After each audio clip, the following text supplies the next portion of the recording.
Gostaria muito de pedir desculpa para todos vocês, para minha família, todo mundo. Ele, caso é motorista por aplicativo, trabalhava aqui em Salvador, já está morando em um outro estado. E como é que foi que você conheceu Sara? Não sabia que Sara Mariano ia ser assassinada. Aqui é a doutora Lia. Vim trazer mais informações. Me enviaram 2 fotos que estão no inquérito. Foi bom estar com a minha neta esse final de semana, né? Vitor Gabriel de Oliveira confessou o crime em depoimento à polícia. Ele é o 4º suspeito de participar do assassinato da cantora gospel Sara Mariano. Perdoe, em nome de Jesus. Você acha que vocês todos têm culpa igualmente? Não sei dizer, né? Cada um agiu da forma. Eu acredito que vamos pagar sim pelo nosso lado. Tá arrependido? Demais. Tudo bem. E daqui pra frente? O que você espera que vai acontecer? Vou pagar meu erro e vou. Mas Vitor, observe, ele disse: se meu nome for ventilado, eu vou dar todo mundo, não adianta me ameaçar. Ele pediu ajuda, eu desci e ele já estava no chão, mas eu só fiz segurar o braço dela. Ouvi, Casimiro, a mãe de Vitor, tanto ela como o pai acreditavam na inocência de Vitor, afinal de contas era isso que ele o tempo inteiro falava para a mãe: mãe, fique tranquila, que eu não tenho nada a ver com essa história. Queria que a senhora falasse um pouco para a gente, porque a senhora falou do envolvimento, né, que ele conheceu o Zadok e foi aí que tudo se transformou. Como é que foi isso? Eu não sei, eles andavam, sempre chamava, ligava, né, para fazer os eventos. Ele tinha alguma dívida, algo que ele precisasse de dinheiro, justificaria ele estar envolvido nesse crime por causa de dinheiro? Que a senhora saiba? Não, que eu saiba não. Ele conheceu esse bispo, ele conheceu o bispo Zadok como? De pregação, da igreja, frequentavam a mesma igreja? Ele disse que conheceu ele assim, nas pregações aí das igrejas. O que ele falou para a senhora, mãe, quando ele saiu ontem da delegacia? Primeiro momento que a senhora olhou para ele, o que ele falou? Eu falei para ele, eu disse: por que você fez isso? Ele ficou calado. E a vida dela teria custado até então R$2.000. Ele receberia R$500, o bispo Zadok 900 e Gideão motorista 600. E o mandante do crime, que está preso, que é o marido de Sara, Ederlan Mariano, teria prometido incentivar a carreira do bispo Zadok, que é cantor, e teria também prometido R$15.000 para serem repartidos entre os 3 aí. Morta pelo próprio marido. Eu tenho uma filha de 11 anos que tá aqui triste, chorando. Sara foi para o evento dia 24 em Dias Dávila e não retornou mais. Tem gente ligando perguntando o nome da igreja, eu não sei. Tem gente ligando perguntando o endereço, eu não sei. Eu só sei que foi em Camaçari, um evento de mulheres. Em Dias Dávila, meu Deus, em Dias Dávila. Ele teria planejado tudo. É uma facção. Eu gosto de Ederlan. Beleza. Ederlan pode matar, roubar, fazer o que for. Se eu gosto dele, eu boto no meu evento e acabou. Eu quero saber o que ele faz. Hoje, dia 20 de novembro, Sara estaria fazendo 36 anos. Infelizmente, teve a vida interrompida por uma quadrilha, por bandidos que planejaram um crime e executaram. Pronto. Aí o que eu não aceito e que me deixa revoltado pode ser homem de Deus, mas não é da minha colina. Não. Tá fora do... Tá fora. Tá fora. Porque essa quadrilha miserável, eles fizeram isso, foi só por inveja também. Porque eu via, olhando nas telas do celular, televisão, você vê que é uma mulher com a voz preciosa. Aprisionado sem poder sair, para mim era o fim do mundo. A minha vontade era sair dali. É uma mulher linda, uma mulher perfeita na presença de Deus. E o inimigo fazer uma pessoa dessa fazer uma covardia, porque para mim isso é coisa do bicho velho, eu tenho certeza. Eu não tenho medo de falar nada. E Ederlan, eu tenho certeza que ele está assistindo agora. Ederlan, você não vai falar? Todos falaram. Você não vai falar. Você disse na delegacia que tinha sido mandante. E depois não disse mais. E o Ederlan? Você não vai falar? Você não vai falar onde estão os 30 mil? Você não vai falar por que você fez isso? Sua filha foi roubada também. Sua filha, além do crime, né, antes ela foi vítima também de roubo, né, porque esse canalha desse Ederlan assaltou a sua filha. Com certeza. Mas isso que eu tenho a dizer é só que Deus é quem vai fazer a justiça. Eu sou Ederlan Mariano, fundador desse canal, e o meu convidado de hoje é um amigo, um grande amigo. Eu tenho alguns poucos amigos na cidade de Camaçari, dentre eles foi o Jean aqui do podcast, e hoje eu tenho meu amigo também, Bispo Zadok. Você não vai falar do relacionamento que você tinha de amizade ou algo mais com o Bispo Zadok? Existem pessoas que vêm em nossas vidas pra marcar, eu creio, sabe? E nossa amizade, você vê que foi baseada, não foi na gravação, foi baseada naquele cuscuz depois do culto. Depois do culto. Eu já mostrei que eu sei cozinhar. Tem uma versão de que Ederlan estaria se relacionando com Bispo Zadok. E ela descobriu esse relacionamento. Na verdade, Ederlan, ele usa esse argumento para Zadok. Ó, Sara descobriu tudo. A hora é essa. Então ele já aproveita da situação, né, que ele estava desconfiado dela, que ela queria ir embora, que ela estava guardando dinheiro no sapato, né? Então ele aproveita dessa situação e fala, a hora é essa, porque ela descobriu tudo. E aí eles resolvem matar a cantora Sara.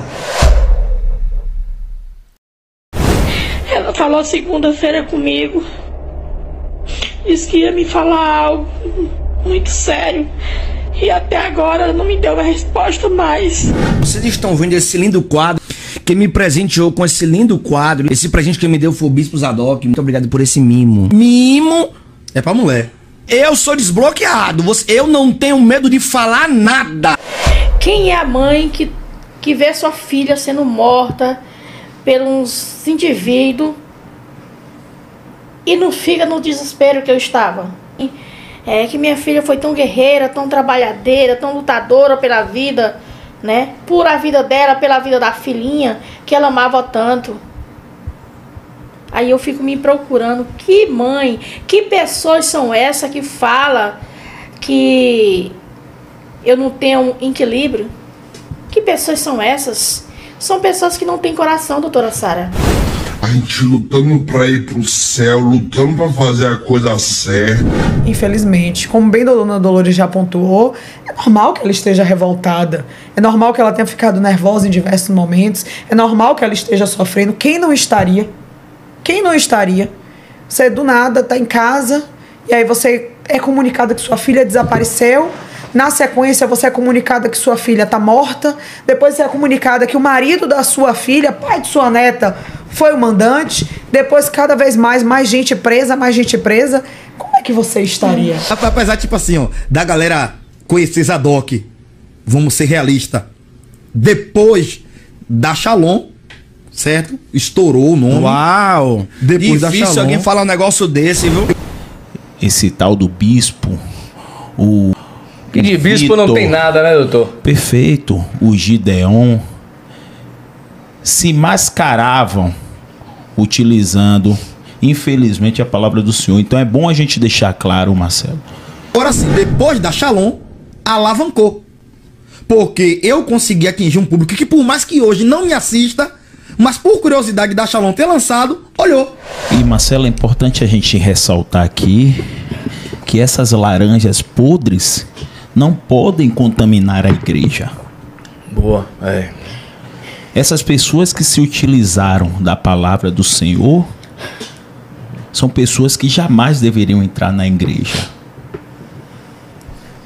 Então a gente tem que deixar isso aqui, porque infelizmente essas pessoas utilizaram, mas elas não vão de forma alguma macular a finalidade da igreja, que é uma finalidade extraordinária. Se eu tenho uma oportunidade de gravar aqui hoje e fazer um trabalho que crente vai ouvir e o ímpio vai também ouvir, por que eu vou deixar de gravar um trabalho desse para gravar um trabalho que na lógica só vai atingir a crente, que na maioria das vezes são os mesmos que dançam, rodam, pulam, curte o nosso som, na nossa frente diz que a gente é de Deus, mas por trás sempre tem alguma coisinha para apontar e acusar. Miriam vai pegar em algumas traduções tamborim, em outras pandeiro. E se vacilar, ela tocou até com os dois, que ela era bruxa tocando. Com dois? Na maioria, de 10 eu vou botar 9. Eu tô falando, de 10 igrejas, 9 tem só 3 pecados capitais. Fofoca. Não. Cachaça. Não, assim, vamos... Fulano caiu, foi o quê? Ou pegou mulher fora, ou usou droga, ou tomou cachaça. Ontem minha filha bebeu, me chamou de tanto nome, de adúltera, que eu não presto, falou tanta coisa. Elicácio foi fundamental para a investigação da polícia, porque ele passou muitos detalhes importantes. Primeiro, que Sara era abusada por Ederlan. Virou o diabo. Tu quer que eu sustente a casa, bote as coisas dentro de casa e ainda fique lidando com alegria no coração, com riso, é? Aí tal. Aí pronto, ele bebeu.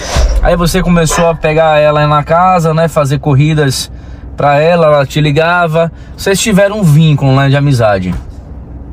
Isso, a gente teve um vínculo de amizade, eu né, sempre que ela me ligava, eu tava disponível, né, para levar ela pros lugares. Ela sofria perseguição por Ederlan.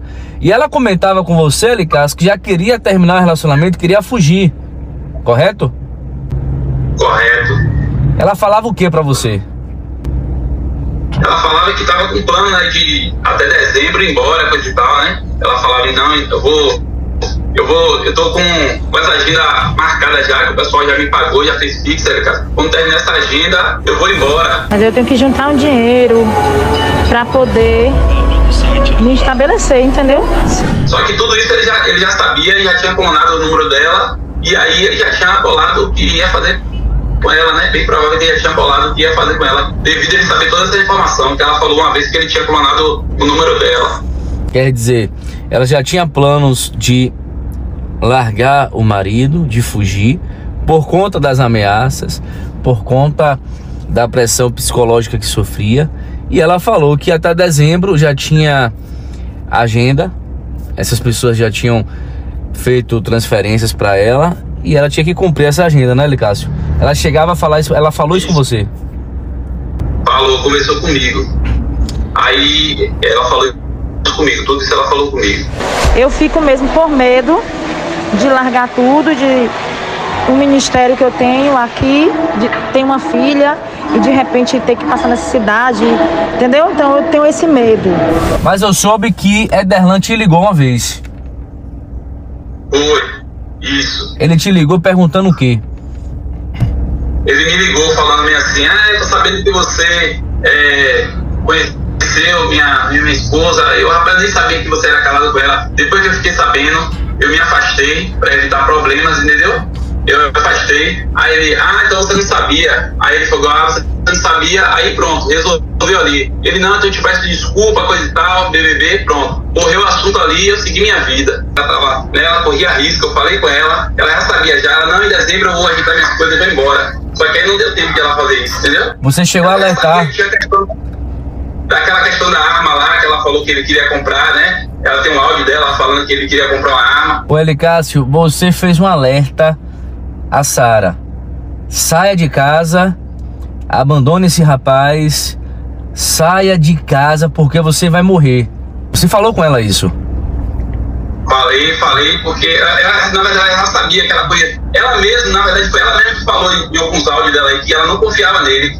Ederlan é um fingido. Ederlan sabe comprar e conquistar qualquer pessoa na lábia. Ele sabe enganar qualquer pessoa, ele sabe. Então, ele é muito... Ele diz na sua cara que você é mentiroso, que você está mentindo. Ele bota o dedo na sua cara e diz que você está mentindo. que ele tem um dom de conseguir fazer as pessoas acreditar nele. No planejamento para ir embora, só que aí não deu tempo, porque tudo isso ele via nas mensagens, toda mensagem que ele mandava, que ela mandava para alguém, ele estava acompanhando, então ele se antecipou, entendeu? Quer dizer, para você que está acompanhando entender, ele clonou o WhatsApp de Sara. A partir daí, ele descobriu esse envolvimento com Elicácio e monitorava ela. E ele pegou nas conversas as mensagens, ela informando que iria sair de casa, iria tentar levar a filha e por isso estava juntando dinheiro. Ela falou do dinheiro que estava juntando para você? Falou. Tanto que eu falei com a irmã dela ontem, a Soraya, falei, ela queria depositar esse dinheiro até em minha conta, eu falei que não, queria depositar em uma conta de uma amiga, eu falei, rapaz, não faça isso, ligue pra sua mãe aí. No dia que ela ligou, eu tava lá junto na hora, eu falei, ligue pra sua mãe, mande ela abrir uma conta, a mãe dela é testemunha disso, que ela ligou pra ela, abre uma conta dependente, faça uma conta dependente, sua mãe abriu uma conta e você é dependente. É que eu tenho dinheiro guardado, entendeu? Tô dizendo que eu tenho dinheiro guardado. Muito. Ele sabe, só não sabe o lugar. Mas sei lá, eu tô ali passando a situação porque eu não sei nem o que falar, mulher. Pronto, você abre essa conta aí, junto com sua mãe. Aí ela pediu a mãe pra abrir uma conta. A mãe dela sabe dessa história, que ela ligou pra ela pra abrir essa tal conta aí. Ela falou mais ou menos qual seria essa quantia que ela tava na mão? De início, ela falou pra mim que tinha 20 mil. Eu tenho uma filha, tenho uma vida, tenho uma família, tenho uma casa, então tenho que orar. Eu acho que eu tenho uns 15 mil, acho que eu tenho, não sei, ou 20. Agora, como foi pra você receber a morte, né, a notícia da morte de Sara? Como é que foi pra você? Eu fiquei abalado, né? Não pude fazer nada, porque, tipo assim, ela já tinha um plano de ir embora, né? Eu disse, então mas você tem que fazer isso pra ontem. E por aquele medo também, meu Deus, queria até que a morte separe, mas não sei se eu vou suportar. Mas eu tô orando, fiz uma campanha com Deus no monte durante 4 terça-feiras, já acabou, né? Pra Deus me ajudar, me dar uma resposta, resolver essa situação. Ligue pra sua mãe, me deu o número de sua mãe, me deu o número de sua irmã, que eu vou ligar pra ela. Ela não quis se preocupar a família, entendeu? Ela não quis se preocupar a família. Ela ligava, falava, mas ela não contava os detalhes, né? Contava algumas coisas. Ela não queria expor a família, né? Preocupar a família. Não, eu vou resolver isso, eu vou resolver. Em dezembro eu resolvo isso aí. Esse dezembro nunca chegou. O celular dele bagaçou tudo no chão. Agora pronto, agora a desgraça dessa TV Shalom acabou mesmo. Porque tu tá acabando com esse casamento, falando desse jeito, tanta coisa. Continue orando, me ajude em oração, porque eu não sei até quando eu vou aguentar, não. Eu tô realmente fingindo algo que eu não sinto mais. Mas eu tenho que fingir pra não sei, porque eu não conheço ele, eu não confio em Anderlan. Na verdade, em algum momento eu tenho medo dele. Você estava gostando de Sara? Você gostava de Sara? Como amiga, eu gostava dela como amiga. A fala é que eu conheci ela como amiga, é um trabalho profissional, eu conheci ela como amiga. Então, se tiver que falar alguma coisa, foi o que eu falei no depoimento. Certo. Se tiver que falar algo além disso aí, é a própria Soraya que tem, ela tem a liberdade de falar. Coisa que íntima que eu contei pra ela. Então, se a Soraya quiser falar essas coisas aí, a Soraya pode falar, entendeu? Ou a justiça fala, ou a Soraya fala. Sara foi vítima de Anderlan, Sara foi vítima dessa quadrilha, desses homens envolvidos que já estão presos e nada justifica, né? Se ele descobriu algo, ele terminasse o relacionamento, ele pedisse separação, nada justifica. O que esses homens fizeram, essa crueldade, e eles vão pagar. Eles vão pagar na justiça. Agora, engana os outros, ninguém se escandaliza. Inventa fofoca, ninguém se escandaliza. Mata os outros, ninguém se escandaliza. Isso, ela persistiu no casamento, mesmo sabendo dessa traição dele, aceitou, ele pediu o pedido de perdão, né, dele, segurou o casamento, porque para ela, como ela disse para mim, casamento para mim é até que a morte se separe. Porque ela já havia, o primeiro casamento dela, né, ela já ia fazer 13 anos de casamento com ele e ela suportou muitas coisas. E o quinto a ser citado, inclusive pelo Vitor, foi o cantor gospel também, Davi Oliveira. Que o Vitor tinha dito, o doutor Israel está aqui do lado, que é o advogado do Davi, ele fala que você também teria participado de queimar o corpo da Sara Mariano. O que você tem a dizer em relação a isso? Eu não estava, não. Na quarta-feira eu fui para casa. É à toa que eu mandei até um áudio pro meu pastor dizendo que eu não ia para a igreja porque ia ficar com minha esposa. Quinta-feira eu estava em meus filhos adorando na igreja do pastor Ricardo. Sexta-feira eu estava em casa. Sábado eu estava no Templo do Morro cantando. Não estava no aniversário do pastor Isnaldo. E domingo eu estava na minha igreja, Ziel. É complicado porque o meu nome foi citado no momento que eu estava procurando o meu advogado. Ele já estava me ameaçando e começou a me ameaçar mais ainda lá. Tá ligado, né? Os R$200, deixa pra lá. Deixa pra lá, não precisa me pagar nada não. Mas se você abrir a boca, mato você e sua família. Na segunda-feira, no dia 23, eu estava na ilha de Gamelê. Foi no momento que eu tive contato com o Zadok. Disse que queria que eu dormisse na casa dele lá, com a gente falar da vigília, dia 4 do Off the Kings. Ele fica aí na rodoviária, que Gideão tá fazendo trabalho comigo, do Uber, e vai te buscar aí eu e Gideão. Você nega envolvimento na morte da cantora Sara? Você tem algum tipo de participação? Não. Com toda certeza não. Esse Nissan tava dentro Vitor, Gideão, dirigindo, e Zadok na frente. Quando você viu na rede social a repercussão, aqui também no site Alujuca, a morte da cantora Sara, e ontem à noite demos em primeira mão ele confessando o crime, qual foi a sua sensação por ter transportado ela? Meu mundo caiu. Esse Vitor eu conheci dentro do carro. Eu não tenho contato com esse Vitor. Esse Vitor tá dentro do carro. Segundo Davi, ele seria o álibi. Porque porque ele teve contato com o Vitor, ele teve contato com o Gideão, que era o motorista, ele teve contato com o bispo Zadok, que chamou ele para fazer a agenda, e ele teve contato naquele mesmo dia com o Ederlan, que seria a mente que planejou tudo isso. Qual a participação do Davi? Marcelo, Davi, ele descobriu tudo, né? Ele descobriu, ficou sabendo depois, ele não participa do planejamento do crime, mas ele descobre tudo e ele recebe R$200 de cortesia. Ele descobriu que Sara iria morrer, a verdade é essa, né? E falou o seguinte: olha, vocês vão ter que me dar uma coisa aí. Aí deram R$200. R$200 de cortesia. Um brinde. Um brinde pra ele. O que acontece é o seguinte: Gideão é músico, né? Toca na igreja. Toca baixo. Zadok é cantor. E esse Davi também é cantor.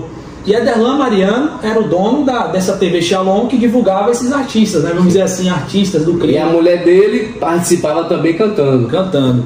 Então ele descobre tudo, faz esse valor de R$2.000, ele dá R$500 para Vitor, certo? R$400 para Gideão. E o detalhe que chama atenção: Gideão recebe R$400. Ele leva a equipe, leva Zadok e Vitor para o Matagal, onde o corpo foi encontrado. E depois ele vem para Salvador, para o bairro de Valéria, pega a Sara e leva. E no depoimento de Vitor ele revela que o acordo era simular uma pane no carro. Aquele carro que ele tomou emprestado, o acordo era simular uma pane nesse carro, no Matagal, para a Sara não desconfiar. E ele simula a pane nesse carro, ele para. Lá em Simões Filho. Ele simula uma pane no carro. No posto de combustível. Exatamente. Ele disse para mim que tinha parado nesse posto e que chegou um casal da igreja, mas na verdade não existe casal, não tem mulher. Chegou, encontrou Zadok e Vitor. E Ederlan ficou em casa monitorando tudo. Monitorando toda a situação. Pra a mulher não desconfiar, pra Sara não desconfiar. Exatamente. E aí os dois cercam o carro, vem Vitor de um lado, Zadok do outro, na parte traseira do veículo, né? Aborda Sara e aí ela começa a ser assassinada a facadas. Ela foi levada para esse matagal, foi torturada de acordo com o DPT, recebeu golpes de faca nas costas. Exatamente. Diz que foram muitos golpes. E por que o corpo foi encontrado carbonizado? Na sexta-feira, correto? A gente esteve lá. Atearam fogo no corpo por volta de meio-dia. Observe. Provavelmente para polícia não encontrar digitais, indícios, né? Para tudo ser queimado. Exatamente. E um outro detalhe que chama a atenção, a perícia, ela encontra um corte na cervical de Sara e a polícia fica chocada com esse documento, porque isso revela que quem matou Sara estava com muito ódio. Pode ter sido o Zadok, ao saber que ela iria revelar algo, né? Ou o próprio Aderlan Mariano. Isso a polícia vai dizer posteriormente. Mas esse depoimento de Vitor, ele já diz que ele e Zadok assassinaram a Sara Mariano no dia 25 de outubro. E quem planejou o crime, para você entender? Aderlan, que é o número 1, né, da equipe, junto com o bispo Zadok, que teve um relacionamento com Aderlan, de acordo com informações. Os dois tiveram um relacionamento. E o terceiro é Vitor. Um detalhe que chama a atenção, Marcelo, e você que está acompanhando: existe uma promessa de Aderlan de que quando ele encontrasse o dinheiro de Sara, na verdade ele já tinha encontrado, mas ele deu esse baratinho, vamos dizer assim, nesses criminosos. Ele disse: quando eu encontrar o dinheiro, que tem 15, 20 mil reais, eu vou dividir com vocês. Mas na verdade ele já tinha encontrado e ele usou esses 2 mil para pagar a morte da própria esposa. E a motivação do crime, a principal linha de investigação da polícia, foi a situação do relacionamento entre os dois, né? Que Sara teria descoberto esse relacionamento, né?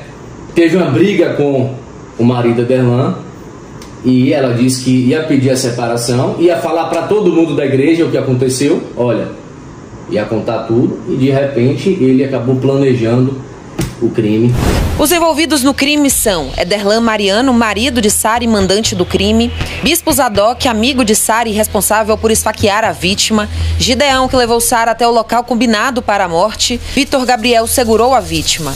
No total, os suspeitos receberam R$ 1.800 para o crime. Quando foi encontrada morta, parte do corpo da cantora gospel estava carbonizada, às margens da BA-093, no trecho de Dias Dávila. O marido de Sara foi o primeiro suspeito a ser preso, no dia 28 de outubro.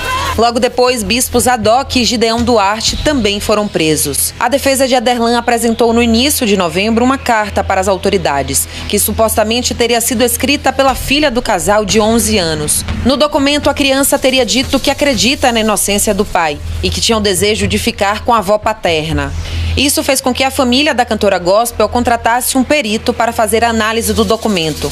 O profissional confirmou que há indícios de fraude na carta. Detecta na carta que a carta existe a grafia da criança, tá? Isso é claro, é notório, mas também existe a grafia de mais 2 pessoas. Na parte onde a criança escreve, ela está sob coação. Então quem escreveu foi ela, isso eu te garanto. A segunda coisa é que ele não é perito. A terceira coisa, ele não sei qual foi o critério que ele utilizou, porque eu não tive acesso. Inclusive ele vai ser interpelado judicialmente para ele falar, que eu lhe garanto que a carta é original. E no sábado, na presença da própria advogada da família materna, ela nos entregou mais 3 cartas. E o interessante é que ela não tinha tido contato com a gente. Eu estava em Juazeiro, cheguei sexta-noite. E no sábado, no momento em que ela foi para o convívio com a família materna, eu cheguei posteriormente e ela faz questão de me entregar novas 3 cartas. E aguardamos que um perito oficial da Polícia do Estado da Bahia, Polícia Civil do Estado da Bahia, diga se a carta é verídica ou não, comprovando a sua veracidade. A guarda será definida em audiência nos próximos 15 dias e durante esse período vão haver algumas diligências, com estudo psicossocial, vai ser visitada a casa de ambos os avós, tanto paterno, tanto materno, para que a gente identifique qual é o melhor lugar, quem é que tem as melhores condições de criar essas crianças. Como anda o procedimento para a guarda da criança? O que é que está faltando, né? Tem esse acordo de sexta a domingo. Né? Teve um problema na sexta que a criança infelizmente não apareceu, aí só apareceu no sábado. O que é que está faltando para esse acordo ser firmado? Em verdade, a gente não teve bem um acordo. A gente tem uma decisão judicial provisória. O acordo não teve como fazer, né? Isso. Porque eles não aceitaram. Não, a gente tem uma determinação judicial provisória que suspendeu o poder familiar de Aderlan provisoriamente, em tutela antecipada, e determinou provisoriamente a convivência de Dona Dolores com a sua neta. Essa convivência inicialmente foi arbitrada no final de semana, começando na sexta e devolvendo no domingo às 19 horas. com um pernoite na semana, enquanto a Dona Dolores estiver em Salvador, e Dona Dolores só vai depois da audiência. Isso foi completamente provisório, até porque a decisão saiu e no lapso de 15 dias, algo extremamente célere, que fique aqui bem consignado, a gente já vai ter a audiência, que é o que a gente chama de audiência de justificação. Nessa audiência vai haver uma oitiva da menor, onde essa menor vai ser ouvida por uma psicóloga. Logo na sequência vai ser ouvida as testemunhas, e depois que essas testemunhas forem ouvidas, a gente vai ter a decisão do juiz sobre a guarda. Então ele vai decidir sobre a guarda da menor, e essa convivência pode ser revista. E aí ela pode inverter para outra família. O juiz determinou também, Marcelo, 3 diligências que já estão sendo feitas. Que é o estudo pelo SAOF, que é um órgão do Poder Judiciário, o que a gente chama de estudo psicossocial. Então, assistente social, uma psicóloga, vai até a casa da família paterna e da família materna, para que faça o estudo, veja onde essa criança mora, onde ela está, e faça uma entrevista com os avós paternos.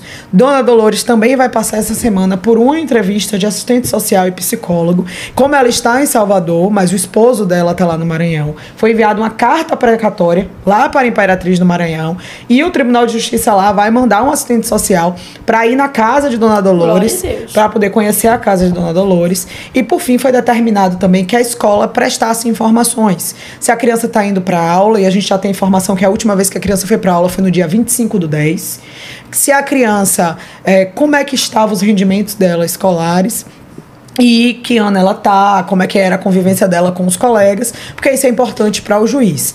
Sem dúvidas, é uma audiência que foi marcada rápida, e não é usual que isso aconteça nas varas de família. Uma audiência que no mesmo momento a gente já vai ter uma decisão acerca da guarda. Quando você viu ela, não teve jeito, lembrou de Sara, né? Com certeza. É inexplicável. A lembrança é grande. Lembrança de quando Sara tinha 9, 10 anos. É a mesma coisa, do corpinho. Mesma Sara, quando eu criei minha filha, desde o primeiro dia que nasceu, eu vi. Quando eu olhei, eu disse assim, meu Deus, mesmo está vendo a Sara. Porque eu vi ela, e ela tinha 7 anos. Sim. Ela foi, a última vez que ela foi na minha casa, ela tinha 7 anos. Hoje ela tem 11 anos, entendeu?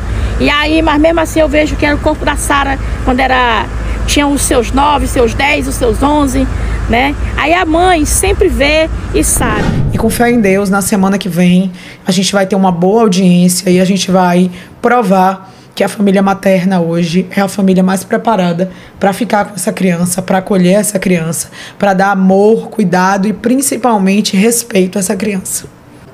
Sexta e sábado, sábado e domingo, né? 2 dias então, né? Só foi 2 dias. Porque na verdade eram para ser 3, mas aí não deixaram, então foi só 2. E foi bom os momentos que eu tive com ela. Brinquei com ela na piscina, né? Que tava há muito tempo que eu nem frequentava piscina, né? E lá em Fortaleza a gente ia na praia, mas piscina não, né? Aí aqui a gente foi na piscina, brincou, né? Ficou muito, muito bom, foi muito bom. Mas ela não sabe da história toda. Então, ela sabe que a mãe dela tá no céu, mas ela não sabe o motivo real. Execução. Quadrilha formada aí. Pode colocar a tela cheia. Quadrilha formada.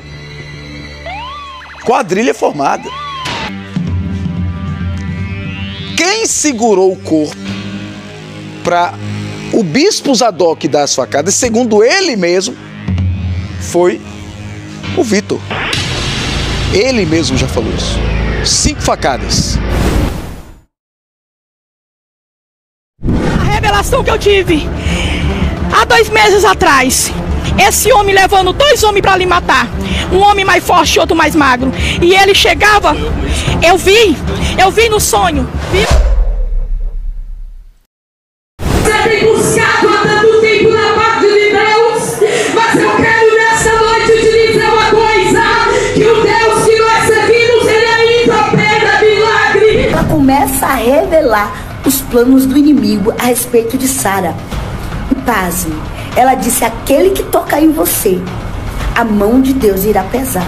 Então Deus revelou, mas Deus também revelou que quem fizesse o mal para Sara iria pagar um preço alto.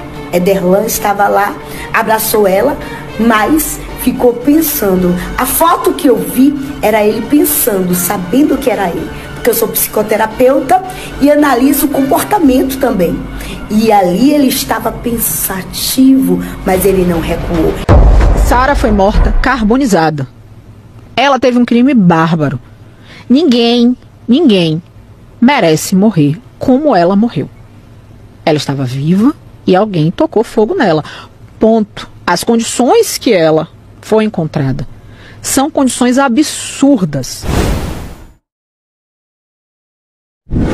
Eu até vou começar justificando que eu mesma tive uma outra ideia inicial do que poderia ter acontecido com aquele corpo, por causa da foto que eu vi em primeira mão. Mas eu quero salientar que esse inquérito policial não estava sob segredo de justiça, porque senão eu estaria sim violando uma ordem judicial e cometendo um crime.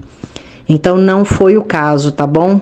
Do que deve ter acontecido com Sara Mariano, seus últimos momentos, e a maneira que o corpo estava naquele local, às margens da rodovia BA-093. Será que a levaram sem vida? Será que tiraram a vida dela naquele local? De um lado ficou na parte traseira o Bispo Zadok e do outro lado da porta, para que ela não tivesse chance de fuga, o Vitor. Sara foi obrigada a sair do carro, foram para a área de mata, o Vitor e o Bispo Zadok. Gideão diz que durante todo o tempo permaneceu dentro do veículo e da mata. Sara tentou correr, o Bispo teria gritado, pedido ajuda do Vitor, e foi nesse momento que o Vitor teria segurado a cantora Sara, e aí ela acabou sendo golpeada. E pela foto eu vou dizer o que eu vi, o que eu analisei do corpo dela inteirinho, tá bom?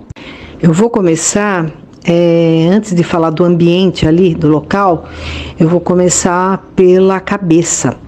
A cabeça, sim, estava inteirinha carbonizada, bem escura, bem preta mesmo, não dando para identificar quem seria aquela pessoa de forma alguma. Quem queimou o corpo? Nenhum deles falou ainda quem queimou o corpo. Porque a facada, o assassinato, eles falam. Por que eles não falam de quem queimou o corpo? Os braços, inclusive as axilas, estavam totalmente íntegras, não estavam queimadas.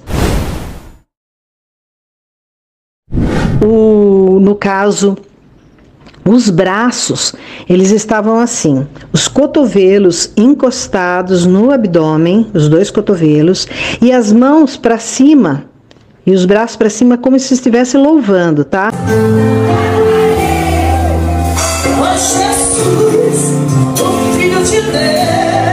Só que dobrados, tá bom? O cotovelo, os cotovelos, né, na verdade, os dois estavam encostados no abdômen dela, e os dedos estavam assim um pouco fletidos, dava para ver que ela estava usando uma aliança bem douradinha, estava ali, passando para o abdômen. O abdômen não foi carbonizado, ele estava íntegro.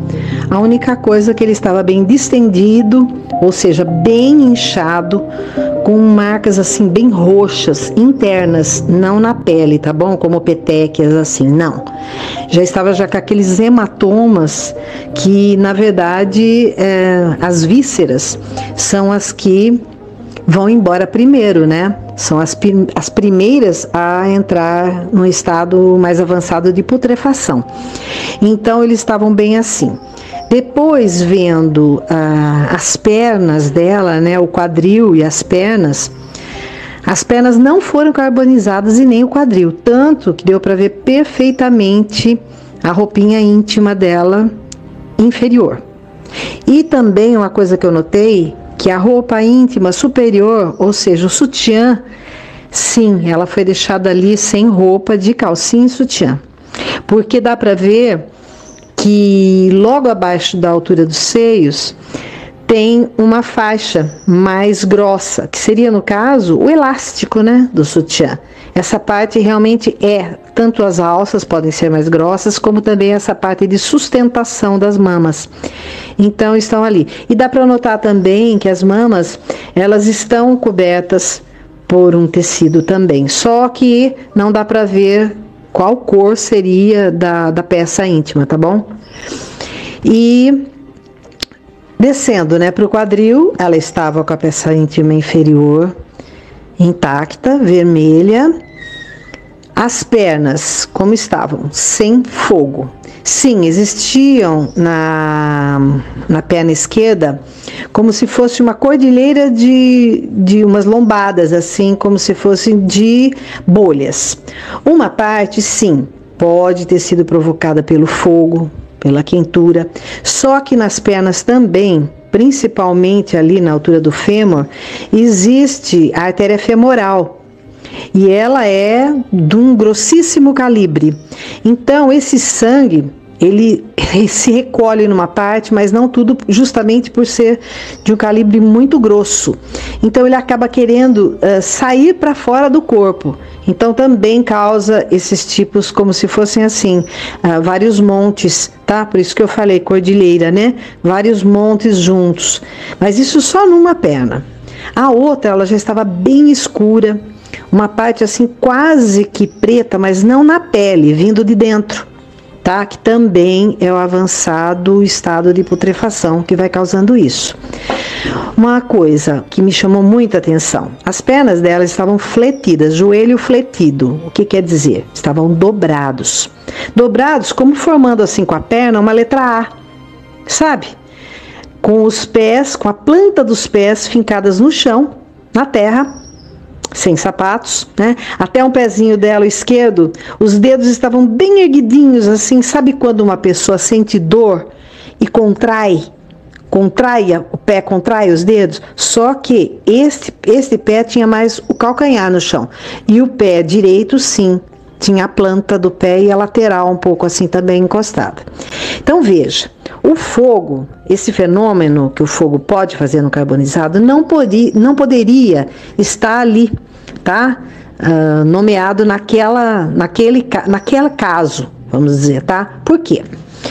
Se for um bebê, ele tem um braço menor, né? Os bracinhos são menores, mais curtos, as perninhas mais curtas. Então, sim, no caso de uma incineração, pode repuxar tudo, né? E ficar uma massa só. Se é uma criança pequena, também. Agora, uma criança maior, não. Justamente, como eu falei, o fêmur é o osso mais longo do nosso corpo. Então, é impossível que ele iria se erguer do chão.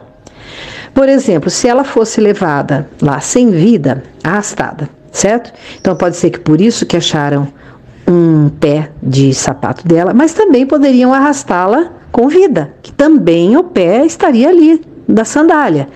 Talvez a pessoa não percebeu nem que ela estava, né, naquela ânsia de praticar logo o ato e ir embora para que ninguém veja e tudo mais. Pode nem ter visto, porque senão poderia queimar o sapato junto. E depois eu vou falar de um chinelo masculino que foi encontrado lá, tá? Então, se ela tivesse sido arrastada sem vida, as pernas estariam paralelas ao chão. Elas estariam encostadas totalmente, né? A parte de trás das pernas estariam totalmente no chão, no mato, na terra. E não estava. Então, isso já é um sinal que não foi colocada ali sem vida. Ela foi colocada com vida ali. Uma outra coisa, como eu falei, as pernas não foram carbonizadas. Não tem sinal de fogo nas pernas e nem nos pés. Não tem, nem no quadril. Então, esse fenômeno não poderia ter acontecido, como eu já falei, tá? Minha conclusão é que realmente atearam fogo nela com vida. Qual é a minha hipótese? Porque a minha tese. Porque queimar o corpo é algo que deixa ainda mais, vamos dizer, se tiver, mais hediondo esse crime. Mais perverso, mais sanguinário, mais cruel. quem queimou o corpo. Existem testes dentro da necropsia que é capaz totalmente, esses testes são capazes totalmente de elucidar o que realmente ali aconteceu. E eu vou explicar. A pessoa, quando ateia fogo nessa pessoa, principalmente aí, né, na altura do tórax, no rosto, os últimos momentos da respiração dessa pessoa, ela acaba respirando e vai haver resquícios, fuligem dentro desse pulmão, né? Inclusive vai mudar a coloração do pulmão. Então, num ponto foi muito interessante ter encontrado o corpo dela nesse estado, porque o corpo fala, né? Todo mundo fala, olha, o corpo da pessoa falecida fala, e fala mesmo. É muito difícil não chegar numa conclusão correta. E então vai aparecer isso. Uma outra coisa é a capilaridade, né, dos vasos que nutrem a pele.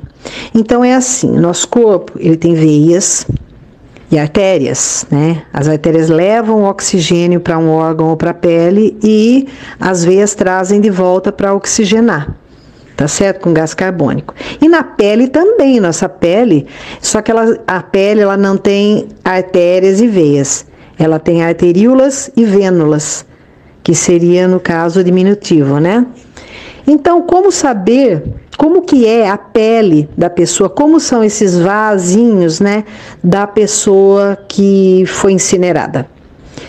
Se ela foi incinerada com vida, vai haver essa capilaridade na pele. Se ela foi incinerada sem vida, não. Eu vou explicar por quê. Vocês já perceberam que o cadáver, ele é mais pálido, ele fica pálido. A palidez depende muito das horas, de acordo com a patologia, a causa-mortes. Por exemplo, se foi por um infarto, um AVC hemorrágico, então a pessoa vai ficar muito mais rapidamente pálida, né, por isquemia. Mas se a pessoa, se não foi esse o caso, que foi o caso dela que não foi, o que vai acontecer? O sangue, a pessoa acaba de perder a vida, mas o corpo ele continua ainda com aqueles estímulos para tentar reanimar a pessoa. É uma coisa divina mesmo. E o que acontece? Ele puxa para os órgãos, para a parte interna e principalmente para o coração, que é a nossa bomba, que é o que precisa para bombear para o restante do corpo, ele puxa o sangue, entendeu? Que está na periferia do corpo, ele como que suga para ele ali o sangue, para ele tentar bombear. Claro que sem sucesso, mas seria assim. Então, por isso da capilaridade, ela vai aparecer se a pessoa, porque não daria tempo, entende? Não daria tempo desse sangue voltar para o corpo, porque já haveria o efeito do fogo ali, queimando, né, tostando. Então permaneceria uma parte do corpo com essa capilaridade, principalmente na parte próxima à área queimada, tá bom? Carbonizada. Também pela posição do corpo, por uma flexão que ela tenha feito mesmo dos braços como estavam, né? Eu falei sobre uma posição assim como louvando a Deus, olha, quem sabe até isso não aconteceu mesmo, né? A gente não sabe, que ela era assim bem fervorosa. E quero só abrir um parênteses, não acredito nas traições, tá? Acredito que tudo foi montado, mas isso aí eu posso até depois falar o porquê que eu chego nessa conclusão, porque eu li o depoimento do rapaz lá, do Elicácio, lá quando estava em Santa Catarina e tudo mais, e o do Ederlan também, eu li os dois depoimentos dele, que ele deu numa oportunidade e depois em outra. Então eu creio sim que foi algo muito armado, justamente para poder, de repente, né, uma tentativa de justificar o que aconteceu, até mesmo para a população, né? Até mesmo se amanhã ele for a um júri popular, é a população quem vai julgá-lo. Então tudo isso faz parte, né, de um teatro mesmo. Então, o que eu vi da Sara foi isso, e o chinelo masculino lá encontrado. Nós não sabemos se esse chinelo já estava no local. Por quê? Pela estrada e pelas estradas do Brasil, existem pessoas, andarilhos, que podem sim ter jogado um chinelo ali, ou alguém dispensado de dentro de um carro, ou vizinhos, alguma coisa ter acontecido. Mas ali é necessário sim se colher o DNA. E o chinelo é um item, né, do nosso uso, que é o que mais fica resquícios do nosso DNA, que seria no caso a pele. Por quê? Porque o pé é o órgão que mais tem atrito no nosso corpo, não é? Porque a gente anda. Quando você anda, você tem um atrito com a sua sandália, com o seu chinelo, com o seu sapato. Mesmo sem, né, estando descalço, você tem atrito com o chão. E sempre vai ser encontrado pele. Inclusive, tem alguns chinelos que são, né, com imã, aquelas coisas terapêuticos, que se a pessoa for usando, tem que lavar sempre. Porque vai ficando ali como se fosse ali mesmo uma sujeira, né? Que é o restante da pele do nosso pé, tá bom? Dos nossos pés. Então, pode sim colher o DNA daquilo, pode ter a ver com o crime, alguma ligação, liame. Então, nada pode ser dispensado. Ainda dizer, né? A gente vai falar numa outra oportunidade sobre o júri, sobre as qualificadoras, as agravantes, as atenuantes, que são coisas bem distintas, bem diferentes.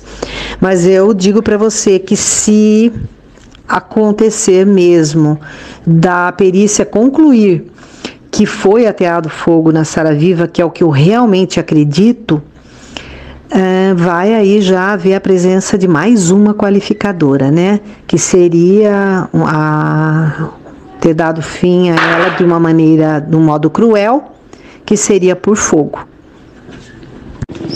E também, sei que muita gente já deve estar pensando nisso, que ela, no caso, sumiu terça-feira à noite e foi encontrada na sexta. Então, vamos dizer, 2 dias e meio, 3 dias, tá? O corpo, ele estava compatível com o estado de putrefação desses dias. Ele estava bem compatível com isso. Então, não acredito não que ela esteve em cárcere privado. Não creio. Acredito que tudo foi feito naquele mesmo dia à noite, exatamente por esse estado do corpo que eu falei. E ainda estava pegando fogo. Bom, existem 2 hipóteses para isso. Ou voltaram na cena, que eu acredito mais nisso, e atearam mais fogo. Então, estava queimando. Também eu não sei o tipo de mato lá para saber se pode realmente ficar queimando assim, de acordo com o relevo da região, de acordo com o clima daquele dia, tá? E também lembrando que o corpo ele vai soltando gases. Ele se desidrata também, né? Ele solta líquidos, mas ele solta gases também. Tanto que existe, né, uma lenda urbana que quando uma pessoa perde a vida e depois é sepultada, à noite, um outro dia, de repente aparecem chamas no túmulo, no caso aí, né? Mas não é lenda urbana não, viu? Isso pode acontecer por quê? Exatamente pelo desprendimento de gases. Então, em contato com o calor, com o sol, pode sim se dissipar uma coisa assim. E mesmo à noite, né, que vai mostrar mais ainda, não vai ter o sol, mas pela quentura da construção, do túmulo, que seja ali, pode sim aparecer, tá? Então, uma parte pode ser lenda urbana, pode ser assim, produto da fantasia de pessoas, mas sim, pode acontecer. Então, tudo isso tem que ser analisado, com certeza a perícia vai ser concluída. O laudo da perícia vai dizer se ela foi estuprada, se ela foi agredida, se ela foi queimada viva. Então, estamos à espera do laudo de todo esse crime. Meu Deus do céu. É muita coisa, viu? Eu tô mais triste porque... E eu poderia estar dando os parabéns dela e eu não... É muito triste para mim isso aí. Mas eu tenho que me conformar, porque eu creio que ela está no seio de Abraão. Eu creio que está nos braços do Senhor Jesus. Disso eu não tenho dúvida.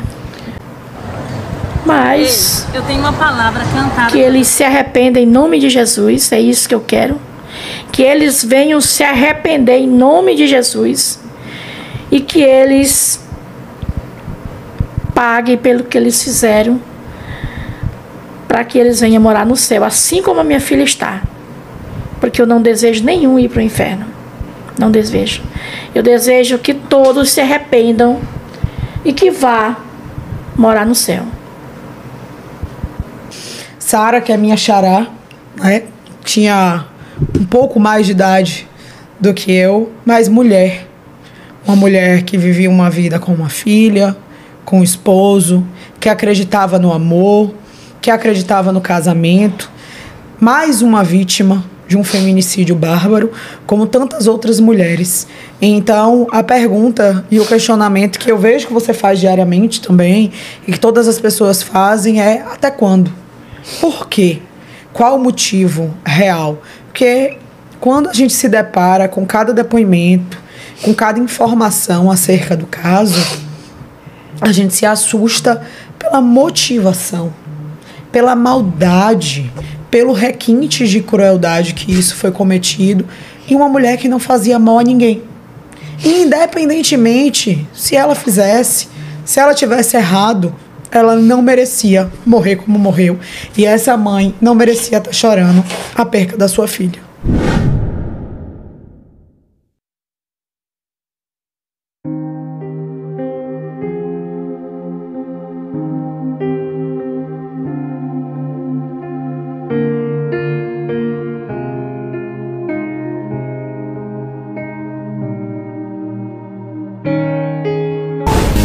Glórias a Deus que me fez aqui chegar. Eu devo a Ele até meu respirar. A minha voz é dele e o meu louvor é dele. A minha adoração entrego só a Ele.